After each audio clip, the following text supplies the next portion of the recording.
Good morning, students. Myself, Dr. Harshita Rathore, assistant professor psychology. आज हम psychology के सेकंड पेपर सोशल साइकोलॉजी की बात करेंगे। और सोशल साइकोलॉजी का जो फर्स्ट चैप्टर है वो आपको समाज मनोविज्ञान या सोशल साइकोलॉजी के बारे में बताता है कि समाज मनोविज्ञान क्या है, इसके अंतर्गत हम क्या पढ़ते हैं, किन विषयों को डिस्कस करते हैं, इन सब के बारे में हम बात करेंगे। तो सबसे पहले हम बात करते हैं समाज मनोविज्ञान की परिभाषा और उसकी विषय वस्तु के बारे में, यानी सब्जेक्ट मैटर के बारे में और डेफिनेशन। तो जैसा कि आपको सुनने से ही पता चल रहा होगा, समाज मनोविज्ञान यानी मनोविज्ञान की ही एक शाखा है। इसे हम एक ब्रांच बोल सकते हैं जो कि समाज मनोविज्ञान कहलाती है। और ये समाज मनोविज्ञान मुख्यतः मनुष्य के व्यवहार का सामाजिक परिस्थितियों में अध्ययन करती है। सिंपल, आपको पता ही है कि मनोविज्ञान व्यवहार का अध्ययन है, तो समाज मनोविज्ञान सामाजिक परिस्थिति में व्यवहार का अध्ययन किया जाता है। सबसे पहले देखा जाए तो 1908 में विलियम मैकडूगल ने समाज मनोविज्ञान की स्थापना की थी, या हम कहें समाज मनोविज्ञान के बारे में बात की थी। उन्होंने अपनी एक टेक्स्ट बुक जिसका नाम था इंट्रोडक्शन टू सोशल साइकोलॉजी में समाज मनोविज्ञान के बारे में बताया गया था। और आज भी उनकी ये जो बुक है और इसमें जिस तरीके से उन्होंने समाज मनोविज्ञान को परिभाषित किया है और उसे उसके सब्जेक्ट मैटर के बारे में बताया है, वो आज भी अलग अलग तरीके से लोग परिभाषित करते हैं और आज भी वो परिभाषाएं चली जा रही है। उनके द्वारा बताए गए समाज मनोविज्ञान के जो सब्जेक्ट मैटर है वो आज भी समाज मनोविज्ञान का हिस्सा है।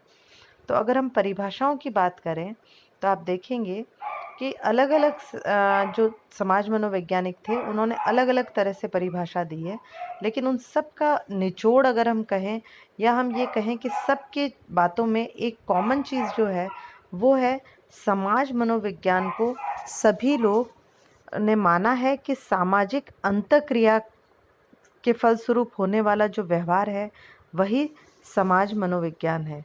जैसे सबसे पहले हम बात करें किम्बल यंग की, तो उन्होंने बताया समाज मनोविज्ञान व्यक्तियों की पारस्परिक अंतःक्रियाओं का तथा इन अंतःक्रियाओं का व्यक्ति विशेष के विचारों, भावनाओं, संवेगों एवं आदतों पर पड़ने वाले प्रभाव का अध्ययन है। अर्थात व्यक्ति आपस में किस तरीके से इंटरैक्ट करते हैं और उस इंटरैक्शन का उनके ऊपर किस तरह प्रभाव पड़ता है, उनके थॉट्स पे, उनके बिहेवियर पे, उनके फीलिंग्स पे, इमोशंस पे, उन सब का अध्ययन ही सोशल साइकोलॉजी के अंदर किया जाता है। इसी तरीके से क्रैचफील्ड और बेलेची की परिभाषा देखें तो उन्होंने क्लियर कहा है, समाज मनोविज्ञान समाज में व्यक्ति के व्यवहारों का अध्ययन का विज्ञान है। जिस तरह मनोविज्ञान व्यक्ति के व्यवहार का अध्ययन है, समाज मनोविज्ञान सामाजिक परिस्थिति में या समाज में व्यक्ति के व्यवहार का अध्ययन करता है। इसी तरह से आपको बैरन, बर्न, फिशर, फील्डमैन और मेयर्स कईयों की परिभाषा मिल जाएगी, आप इन्हें पढ़ सकते हैं। लेकिन इन सब में जो निकल कर आता है वह यही है कि समाज मनोविज्ञान सामाजिक परिस्थिति में या समाज में व्यक्ति के व्यवहार का अध्ययन करता है। अब ये समाज या सामाजिक परिस्थिति को न्यूकॉम ने कहा कि ये बेसिकली अंतःक्रिया, समाज क्या है, दो या दो से अधिक व्यक्तियों की आपस में जो अंतःक्रिया है उससे समाज मिलकर बना है। तो उनका ये कहना था कि ऐसा व्यवहार जो अंतःक्रिया के फलस्वरूप उत्पन्न होता है उसे हम समाज मनोविज्ञान का सब्जेक्ट मैटर मान सकते हैं। अर्थात समाज मनोविज्ञान में व्यक्ति के व्यवहार अनुभूतियों का सामाजिक परिस्थिति में अध्ययन किया जाता है।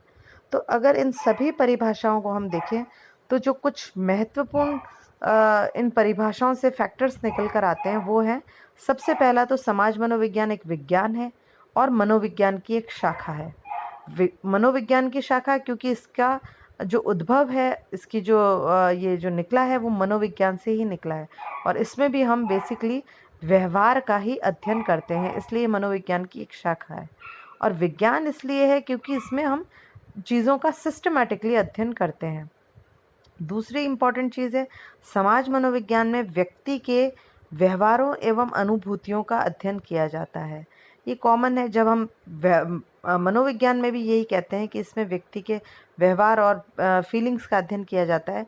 तो समाज मनोविज्ञान में भी इन्हीं दोनों का अध्ययन किया जाता है, व्यवहारों का और अनुभूतियों का। सिर्फ डिफरेंस इतना है कि वहाँ हम इंडिविजुअल को अध्ययन करते हैं और यहाँ हम सामाजिक परिस्थिति में व्यक्ति के व्यवहार और अनुभूतियों का अध्ययन करते हैं।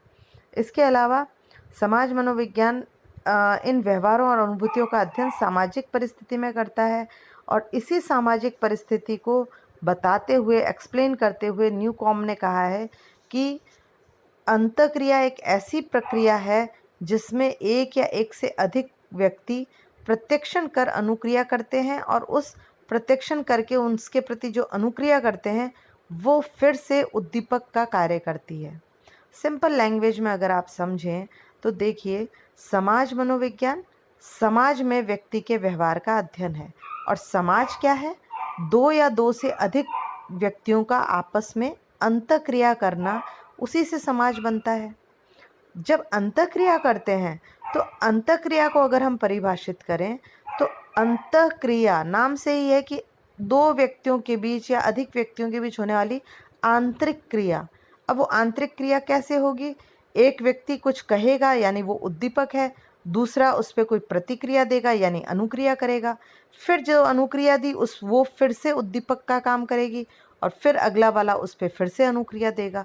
तो इस तरीके से ये आपस में दो या दो अधिक से अधिक व्यक्तियों के बीच में निरंतर ये क्रिया प्रतिक्रिया चलेगी, जिसे ही बेसिकली अंतःक्रिया कहा गया है। और ये अंतःक्रिया दो तरह से हो सकती है, एक फेस टू फेस और एक डिस्टेंस लेवल पे भी। यदि हम आपस में एक दूसरे के साथ अंतःक्रिया करते हैं, जैसे यदि मैं कक्षा में आपको पढ़ाऊँ तो वहाँ पे मेरा कोई क्वेश्चन पूछना, आपका आंसर देना, मेरा फिर से क्वेश्चन पूछना, ये फेस टू फेस इंटरेक्शन है। लेकिन अभी जब मैं आपको वीडियो के थ्रू आपको ऑनलाइन ये वीडियो के थ्रू मैं आपको क्लास ले रही हूँ, तो यहाँ पे आप प्रतिक्रिया तो करेंगे लेकिन वो फेस टू फेस नहीं होगी। हो सकता है मेरा जो बताया हुआ उस पर आप क्वेश्चन पूछना चाहें तो आप ऑनलाइन पूछेंगे, तो दैट मीन्स हम फेस टू फेस नहीं अंतःक्रिया कर रहे, लेकिन अंतःक्रिया का ये भी एक प्रकार है। चाहे हम लेटर्स के थ्रू, जो पहले के टाइम में होता था, आजकल हम फ़ोन या मोबाइल के थ्रू, नेट के थ्रू जो इंटरेक्शन करते हैं वो भी अंतःक्रिया का ही पार्ट है। तो इस तरीके से देखा जाए तो समाज हमारा जो बना है वो अंतःक्रियाओं का ही एक बंच है या अंतःक्रियाओं का गुच्छा है। बिना अंतःक्रिया के कोई भी सोसाइटी या समाज हो ही नहीं सकता।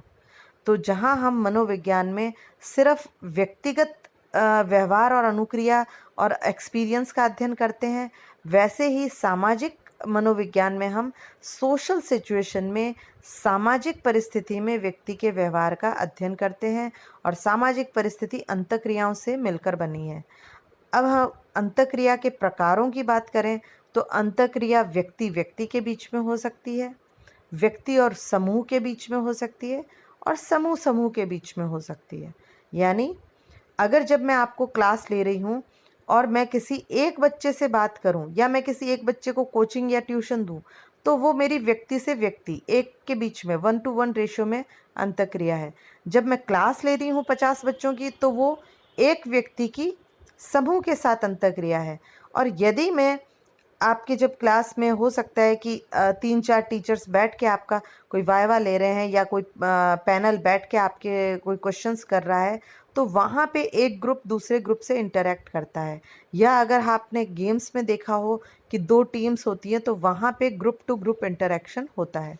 तो इस तरीके से आप इसको समझ सकते हैं कि अंतःक्रिया तीनों तरीके की हो सकती है और हम समाज मनोविज्ञान में इन तीनों ही तरह की अंतःक्रियाओं से जो इम्पैक्ट व्यक्ति के व्यवहार पे पड़ता है उसका अध्ययन करते हैं। तो आई होप आपको समझ आया होगा समाज मनोविज्ञान बेसिकली क्या है और समाज मनोविज्ञान में किसका अध्ययन किया जाता है। Thank you.